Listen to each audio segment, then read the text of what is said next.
What's up my friends, welcome back to the channel, and on today's video we are taking a look at the new HOKA Mach X2. Now I'm going to be drawing some similarities between the X2 and the Mach X that was released last year, and just so you know, that was one of my favourite shoes last year. And although the Mach X2 is the next generation of the Mach X, it is much more than just an incremental gain. Let's get into it.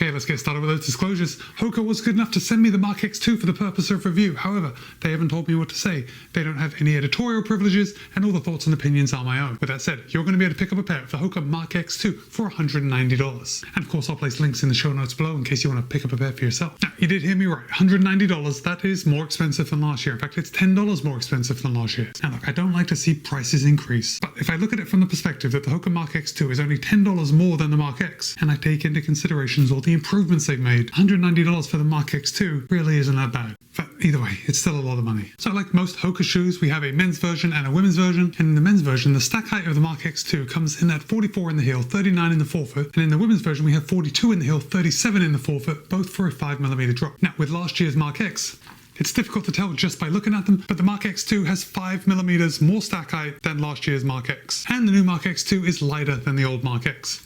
HOKA claims that in a US men's size 10, the Mach X2 tips the scale at 9.2 ounces or 260 grams. However, in my size, the US men's size 12.5, the Mach X2 tips the scale at 10.3 ounces or 293 grams. So now we've got the weight, at least the weight of my size at 293 grams. This is a good point to bring in some of the competition. And let's start it off with the ASICS Magic Speed 4. Now in my size, the ASICS Magic Speed 4 comes in at 289 grams, so that's 4 grams less than the Mach X2. And it only costs $170. That's $20 less than the Mach X2. Next up, we have the Saucony Endorphin Speed 4. Again, this is $170, so it's $20 less than the Mach X2. But in my size, the Endorphin Speed 4 weighs 1 gram more than the Mach X2. And finally, we have the Brooks Hyperion Max 2, which in my size tips the scale at 315 ounces, which is 22 grams heavier than the Mach X2. But again, the Brooks Hyperion Max 2 is less expensive than the Mach X2, this time coming in at $180, so $10 less than the Mach X2. But unless budget is your number one concern, I don't want you to rule out the Mach X2, because it does bring a lot to the table. Now, if you are already a big HOKA fan, this is really a no-brainer, because this shoe is light and fast and fun to run in. But we'll get more into that when I talk about the ride. So as we do, let's start at the top, let's work our way down. Now when I hold this up,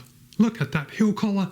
It is super thin, super race inspired. We do have a bolster on each side of the heel. It doesn't connect in the back. So we've got that bolster padding that we often see on race day shoes, which I've got to say I'm really a fan of. But other than that, the top of the heel collar is like just super thin. And that's where HOKA is saving a lot of weight. Now if we come back to the heel counter, look at this, I can press this down. This is super pliable. So if you do struggle with having a very pliable heel counter, it's definitely going to be worth trying this out before you buy it. Now I did have some issues with my heel, but again, we'll talk more about that in the ride. For the upper, HOKA is using an engineered woven mesh, and very much like the rest of the shoe, this is very race inspired. It's light, it's very breathable. I mean, I can see right through it, and I just think this is a huge improvement over last year's Mach X. I mean, if I hold this up, it's very difficult for you to see on camera, but the upper of the Mach X is a lot more daily trainer-esque, and the Mach X2 is a lot more race day shoeish.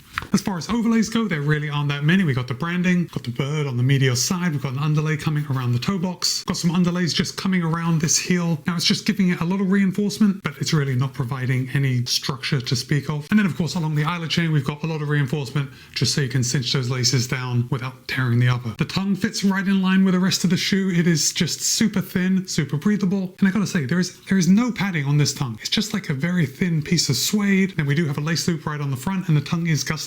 Now, I didn't experience any issues with the tongue. I liked how light it was. I liked how breathable it was. But maybe if the tops of your feet are sensitive, this tongue having no padding, I see could be an issue for some people. But for me, no problem at all. I actually liked everything about this tongue. The insole is removable, which is good if you want to put in your own insoles or you like to take them out to dry them out, as I do when I'm done running. And the laces. The laces are actually something a little different. The laces on the Mach X2 are kind of soft and puffy. It seems like they have more stretch than an average lace. And I've got to say, when I first looked at these laces, I looked at them as like a long thin sponge. Like that's what it kind of feels like, that it would soak up a lot of water, or sweat in our case. But I've got to say, I didn't really notice anything negative about them when I was running. The laces locked down, they stayed tied, and that's exactly what I'm looking for when I think of a good pair of laces. They just look and feel a little different than what I'm used to. Oh, I do want to say that the HOKA Mach X2 does fit true to size, and my usual disclosure is that they fit true to size as far as HOKA shoes go. I wear a US men's size 12.5 in most HOKA shoes, and for most other shoes, I wear a US men's size 13. But if you have worn a HOKA shoe before, go with that size. sizing, you won't go wrong. Something that is worth mentioning on the HOKA MACH X2 is the toe box. I found that I did have plenty of room. Now, I've been testing a lot of HOKA shoes at the moment, and I have found that a few of them seem to be a little more narrow in the toe box. And specifically, I'm thinking about the Skyflow, the Rincon 4. I definitely had more room in the HOKA MACH X2 than I did in either of those shoes. In fact, when I think about the HOKA CLO X1, that's really what I think about when I'm putting on and running in the MACH X2. So in my experience, the MACH X2 really is the training partner to the race day CLO X1. But strangely enough, the CLO X1, the race day shoe, like the pinnacle Go Far shoe in HOKA's line, in my size weighs 33 grams more than the MACH X2. Okay.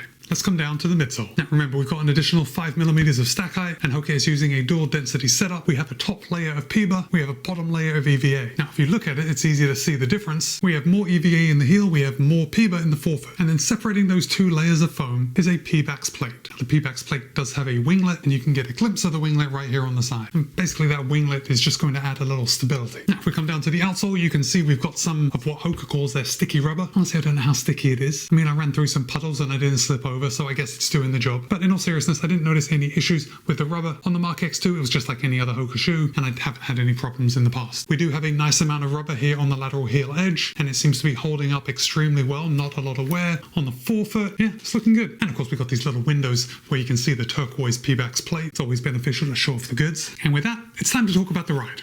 And look, I want to say that this shoe has shoe of the year potential, because I enjoyed every run that I put in this shoe. And it has also been the most fun HOKA shoe that I've run in a very long time. This shoe definitely gives a lot. Now, I say it has shoe of the year potential, but I did mention that I had a little bit of heel issue in this shoe, and that, of course, is because of this loosey-goosey heel counter and the padding, the bolster padding here on the back. Now, on the MACH X2, we do have this extra hole, so if you need to do the lace lock method, you can certainly do it. However, I didn't find that I had enough heel slip for me to actually do the lace lock method, but when I was running, I did notice that my heel just felt a little loose. And this is generally what happens when I'm running in a shoe that has a loose heel. I don't get a lot of heel slip, I just don't feel secure in place. And that's exactly what happened with the MACH X2. In fact, I actually only noticed the looseness on my right foot and not my left, so perhaps there's some discrepancy in my heel. But either way, that was my only knock on the HOKA MACH X2. I think perhaps if you do have like very skinny heels, you're really going to have an issue in the MACH X2. But also, you can do the lace lock and see if that works for you. But other than that, the ride felt springy, the ride felt energetic. Oh, something that was a little funny was that it felt like the drop on the MACH X2 was higher than 5mm. And of course, this could be due to a few things. Now, when I was walking and running, it could be to do with a rocker.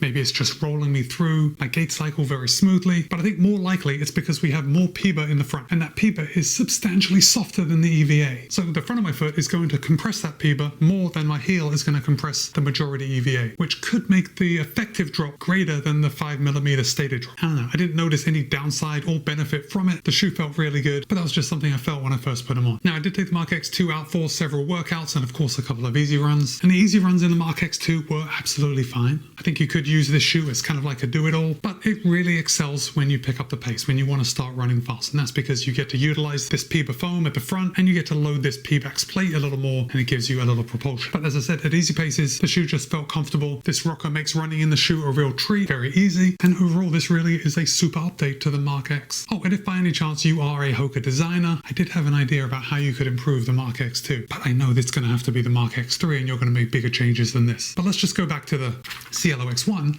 Now, the heel counter on the CLO X1 is actually fairly rigid, and of course that adds a little weight. Now if you were to add the heel counter from the CLO X1 and put it in the MACH X2, I think you would get rid of all that heel slip. I mean, you could also make that heel just a little narrower, but I think for a lot of people, having a slightly rigid heel counter would really fix the issue. Anyway, now it's your turn. I want to hear from you. Did you run in last year's MACH X? Are you thinking about picking up a pair of the MACH X2? Drop a comment and let me know. But for now, it's Matt B. This has been my review of the HOKA MACH X2. Be kind, be happy, run well. I'll see you in a couple of days.